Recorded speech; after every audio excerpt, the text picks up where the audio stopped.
ఇద్దాము ఆల్రెడీ మోండా మార్కెట్కి సంబంధించిన ఇష్యూ అయిపోయింది కదా, ఇంకా ఎందుకు జరుగుతోంది ఇలా కట్టరు అనేటువంటి ట్యాక్సులు కట్టరు, రకరకాల అభియోగాలు, సబ్స్టాండర్డ్ మాల్ ఇవన్నీ కూడా తప్పు అని చెప్పి ఆయన చెప్తూ ఉన్నారు. వాట్ డు యు సే, మీరేం చెప్తారు? యాక్చువల్గా తెలంగాణ ప్రజలకు ఇదేందో మరి దోషం ఉన్నదేమో నాకు తెలియదు, కానీ ఈ అవమానాలు, అణచివేతలు తెలంగాణ వచ్చిన తర్వాత కూడా ఇంత ఘోరంగా ఒక వ్యక్తి 1000-2000 ఇస్తే తాగి పంటారని చెప్పి ఎవడో ఉంచితే తింటారు, ఉచ్చబోస్తే దాన్ని తాగుతారు. ఈ అర్బన్ నక్సలైట్లు, రజాకార్లు ఇట్లా మాటలు మాట్లాడి చాలా హీనంగా అవమానంగా మాట్లాడిన తర్వాత ఆ వ్యక్తి బయట నార్మల్గా తిరుగుతుంటాడు. మంచిగా డీజీపీల అపాయింట్మెంట్లు దొరుకుతాయి, వాళ్ళకు ముఖ్యమంత్రుల అపాయింట్మెంట్లు దొరుకుతాయి. కానీ అలా సామాన్య దీని గురించి అంటే తెలంగాణ ఆత్మగౌరవాన్ని రక్షించేందుకు, కాపాడేందుకు ఒక వాక్కు వచ్చినటువంటి వాళ్ళనేమో ఇలా పోలీస్ స్టేషన్లలో పెడుతున్నారు, రాత్రిపూట అరెస్ట్ చేస్తున్నారు. అందుకే అవమానాలు, అంచివేతలు తప్పలేవు ఇది. సో అందుకనే మళ్ళొక్కసారి తిరుగుబాటు క్షేత్రస్థాయి నుంచి కింది నుంచి స్టార్ట్ అయింది. ఇదేదో ఇవాళ మనం ఇక్కడ కూర్చొని నలుగురితోని కూర్చొని మాట్లాడితే ఇది మునిగేది ఆగేది కాదు. ఇది ఆరంభం. ఇది కింది నుంచి ఏదైతే జనం లోపల రగులుతున్నటువంటి, గుండెలో ఉన్నటువంటి ఆవేదన, ఆందోళన ఏదైతే ఉన్నదో, కొన్ని వందలాది కుటుంబాలు చితికిపోయిన తెలంగాణ వ్యాపారస్తులు కావచ్చు, ఏది మా కోటన్నలు కావచ్చు, విశ్వకర్మలు కావచ్చు, పద్మశాలీలు కావచ్చు, అందరు కులవృత్తులు చేస్తారని చెప్తలేను. ఉన్న వాళ్ళకైతే ఆదుకోవాల్సిన అవసరం ఉంది కదా. సో అటువంటి వాళ్ళందరూ చితికిపోయిన వాళ్ళందరూ కూడా వాళ్ళ నుంచి ఎప్పటి నుంచో రగులుతున్నటువంటి ఏదైతే జ్వాల ఉందో అది ఇన్సిడెంట్ తోటి ఫ్లేరప్ అయింది. ఆ ఇన్సిడెంట్లో కూడా వాళ్ళు మాట్లాడిన మాట ఏంటిది? ఇప్పుడు వాళ్ళు ఇద్దరు వ్యక్తుల మధ్యలో జరిగినటువంటిది కాదు, ఒక సమూహము తర్వాత వ్యక్తుల మధ్యలో జరిగింది అనుకుందాం. ఒక చిన్న కార్ ఇన్సిడెంట్ దగ్గర జనానికి అందరికీ తెలుసు వాళ్ళు మాట్లాడిన భాష ఏం మాట్లాడిరని. నీచా జాత్ కా తేరీ మాకి అంటే ఒక దిక్కు తల్లిని తిడతాడు, నీచా జాత్ అంటే మొత్తం కింది కులాలందరినీ అందరిని అన్న మాట మాట్లాడిండు. ఇంకోటి ఏంది, ఇంటింటికి పోయి రే తూ క్యారే గర్గర్ జాకే దూద్ బేచినే వాళ్ళ అని చెప్పని ఈ మాటలు మాట్లాడిండు. మరి శ్రీకృష్ణుని కూడా తిట్టినట్టు ఇప్పుడు వీళ్ళు చాలా మంది బీజేపీ వాళ్ళు వాళ్ళ దిక్కుకెళ్ళి వస్తున్నారు కదా. శ్రీకృష్ణుడు కూడా పాల వృత్తికెళ్ళి వచ్చినటువంటి వాళ్ళు కదా, గోవుల కాసిన ఆయన కదా, యాదవుల కులంకెళ్ళి వచ్చిన కదా. అంటే భగవంతుని తిడితేనేమో మీకేం కాదు, కానీ వాళ్ళని ఏమన్నంటే మేము ఇలా సైన్యం పట్టుకొని నిలబడరంటే మరి తెలంగాణలో కూడా సైన్యం ఉంటుంది కదా. తెలంగాణ సైన్యం తెలంగాణకు ఉంటుంది, తెలంగాణలో ఉన్నటువంటి ఆత్మవిశ్వాసం తెలంగాణకు ఉంటుంది.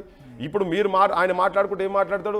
మీ ఇంటికి వస్తా నేను మొత్తం మార్వాడ్ గుజరాత్ సమాజం మొత్తం నీ ఇంటికి వస్తా అని చెప్పిండు. మీ మన దాంట్లోనే చెప్పింది కదా, మీ దగ్గరకు వస్తామని చెప్పాను. మరి మాకు కూడా ఉన్నది దేశం మొత్తము, పాల వ్యాపారం చేసే వాళ్ళు ఉన్నారు. నీచా జాత అంటే కింది కులాలు అందరూ నీచా జాతే కదా.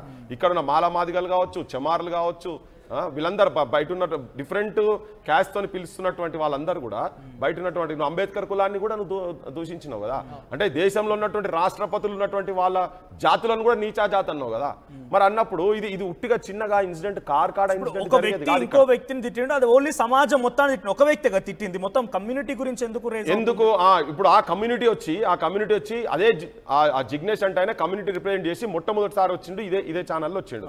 ఆయన వచ్చినప్పుడు లేదు మా సమాజం వాళ్ళు ఇట్లా మాట్లాడు తప్పు, ఇట్లా కాదు అది అని మాట్లాడలేను. ఉల్టా మీకు చేత కాదు, మీకు టాలెంట్ లేదు అంటే. ఇప్పుడు నేను టాలెంట్ విషయంలో కూడా చాలా చెప్పిన, మా దగ్గర ఒక్కటి మాత్రం ఫ్యాక్ట్ ఏంటంటే, బట్ ఈ రోజు ఒక సోషల్ మీడియాలో ఒక వీడియో చూసిన, మీకు ఆల్రెడీ మీకు కూడా షేర్ చేశాను. అది బీప్ మే దమ్ హైతో కామ్ కరో వైసే బాత్ నకో ఆప్కే భయ్, ఈ చిల్లర మాటలు ఎందుకు మాట్లాడుతున్నారు, దమ్ము ఉంటే చేసి చూపించండి అని ఛాలెంజ్ చేస్తున్నారు. అదే ఇప్పుడు ఇక్కడ ఇవి మాట్లాడితేనే ఇప్పుడు మా దగ్గర 40-50 ఏళ్ల నుంచి వ్యాపారం చేస్తున్నటువంటి వాళ్ళు ఉన్నారు. వాళ్ళు మీరు 5-10 ఏళ్ళ సంపాదించినంత వాళ్ళు 40 ఏళ్ళు 50 ఏళ్ళ నుంచి కూడా అందులో 10-20% కూడా సంపాదించలే. అంటే ఇది ఎక్కడ వస్తున్నది, మూలం ఏమున్నది? అక్కడనే జరుగుతున్నది. నేను రిపీటెడ్గా చెప్తా ఉన్నాం కదా, వీళ్ళు ట్యాక్సులు కట్టారు అనేది చెప్తున్నాం కదా. కొన్ని దుకాణాల పేర్లు కూడా చెప్పినాం, మీకు కూడా చెప్పినాం, ఎక్కడంటే అక్కడ చూద్దాం పా. కొంతమంది కట్టేవాళ్ళు ఉండొచ్చు, నేను వాళ్ళ గురించి డిస్కస్ చేస్తలేను.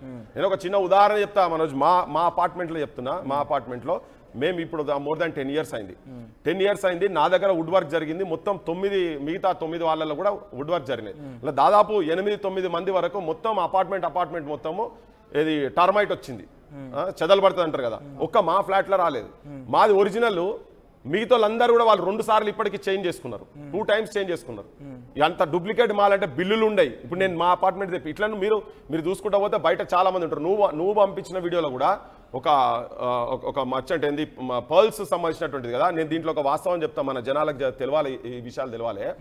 వీళ్ళు పోతారు. పోతే నాకు కూడా తెలుసు ఆ బిజినెస్ ఎట్లా జరుగుతుంది ఈ మధ్యలో చెప్తున్నారు. వాళ్ళు మాట్లాడుకుంటా మేము ప్యూర్ అది అంటారు కదా, ప్యూర్ ఒకరిద్దరు ఉంటే ఉండొచ్చు. నీకు 50 రూపాయలకు దొరికే మాల్ను సైకలాజికల్గా కూర్చొని మాట్లాడి అతను 5,000 రూపాయలకు అమ్ముతాడు. మీకు ఓన్లీ క్యాబ్లు మీరు కెమెరాలు ఉండేది యాక్చువల్ నేను సీక్రెట్గా చెప్పాలి కానీ కెమెరాలు ఉంటే మీరు మొత్తం ఈ పర్ల్స్ జ్యువెలరీ షాప్లలో ఉన్నాయి కదా, సాయంత్రం పూట బోన్రి పొద్దుగాల వాటి కస్టమర్ని తీసుకొని వస్తాడు, సాయంత్రం పోతాడు, సాయంత్రం పోయి వాళ్ళ దగ్గర 20%, 25%, 30% బిల్ మీద 10,000 రూపాయలు బిల్ అయితే 3,000 రూపాయలు స్ట్రైట్ గా క్యాబ్ డ్రైవర్లకు ఇస్తాడు. మీరు చూడండి, ఒక స్ట్రింగ్ ఆపరేషన్ చేయండి జ్యువెలరీ షాప్ల ముంగట. ఇప్పుడు ఈ మాట విన్న తర్వాత చెప్తా, వాళ్ళు కస్టమర్ని తీసుకొస్తారు కదా, తీసుకొచ్చి మోటివేట్ చేసి తీసుకొచ్చి ఎయిర్పోర్ట్ వచ్చిన కాడికి వెళ్ళి వీళ్ళకి మొత్తం నెక్సెస్ ఉంటుంది. వీళ్ళు పర్ల్స్ జ్యువెలరీ షాప్ వాళ్ళు పెద్ద పెద్ద ఫంక్షన్ హాల్ తీసుకొని దావతులు చేస్తారు. వీళ్ళు ఇది ఓపెన్ గా చెప్తున్నాను, దావతులు చేస్తారు వీళ్ళు. సో వాళ్ళకి తీసుకొచ్చిన తర్వాత వీళ్ళు పర్సెంటేజ్లు 25%, 30% బిల్ 10,000 ఇప్పుడు నువ్వు పోయినావు అనుకో, వాళ్ళు ఫారెన్ కంట్రీస్ నుంచి వస్తారు, లేకపోతే ఇక్కడ బయట స్టేట్ నుంచి. హైదరాబాద్ అంటేనే పర్ల్స్ సిటీ, జర్మ్ సిటీ అని అనేది ఫేమస్ కదా, సబ్ స్టాండర్డ్. కానీ మార్కెటింగ్ స్కిల్స్ ఎంత అద్భుతంగా ఉంటాయంటే వాళ్ళకు. అరే సాబ్ తుమ్ కిదర్ బి జాओ, ఓ దుకాన్కు జాओ, ఏ దుకాన్కు జాओ, 10 దుకాన్లు వాళ్ళే ఉంటాయి అలా. నువ్వు పోతే నీకు థాట్ పోలీసింగ్ చేసేస్తాడు, కంప్లీట్గా క్లోజ్ చేస్తారు అక్కడ. చేసిన తర్వాత నువ్వు సపోజ్ నువ్వు రిటర్న్ వస్తే నువ్వు రా, నువ్వు చూడు, నువ్వు ఎప్పుడు 10 ఏళ్ళ తర్వాత తీసుకురా, నీకు ఇదే మళ్ళీ నీకు సేమ్ పైసలు ఇచ్చి తీసుకుంటా అంటాడు. అని వరకు కాన్ఫిడెన్స్ బిల్డప్ అవుతుంది వీళ్ళకు. తీసుకుని మార్కెటింగ్ స్ట్రాటజీ వీళ్ళకి తెలియదు, తీసుకొని మాట్లాడదాం. బట్ అసలు మెయిన్ అలిగేషన్ ఏంటి, వాళ్ళు వెళ్ళిపోవడానికి గల కారణం ఏంటి, వాళ్ళ బిజినెస్ లకు సంబంధించి ఎట్లా ఎక్స్ప్లాయిట్ అవుతుంది, మెయిన్ కారణం ఏంటి? నిన్న మొన్న చాలా మంది మాట్లాడుకుంటా రాజ్యాంగం ఎక్కడ పోయినా ఒకటే తీరు ఉంటుందని. ఇప్పుడు ఆర్టికల్ 39A ప్లస్ ఆర్టికల్ 43 దీంట్లో ద స్టేట్ షల్ ఇది డిపిఎస్పీస్ కింద directive principle of state policies లో ఇక్కడ వృత్తులకు సంబంధించినటువంటి కావచ్చు, ఇక్కడ వాటిని కూడా కాపాడాల్సిన బాధ్యత ప్రభుత్వాల మీద ఉన్నది అని చెప్పని చాలా క్లియర్గా ఉన్నది. అందులో ఎక్కడన్నా పోయి దందాలు చేసుకోవచ్చు, కానీ ఇక్కడ లోకల్ వృత్తులకు సంబంధించినటువంటి కావచ్చు, హ్యాండీక్రాఫ్ట్స్ సంబంధించినటువంటి కావచ్చు, ఇక్కడ వాళ్ళకు కూడా ఉండాలని చెప్పని చాలా క్లియర్ కట్గా వ్యాపారాలు ఇక్కడ కూడా కాపాడబడాలి అనేది ఇది కూడా చట్టంలో ఉంది. ఇది స్టేట్ కిందకి వస్తుంది. స్టేట్ అది ఇంప్లిమెంట్ చేయాల్సిన అవసరం ఉన్నది. ఈవెన్ డిస్ప్రపోర్షన్ ఆఫ్ అసెట్స్ కొంతమంది దగ్గరనే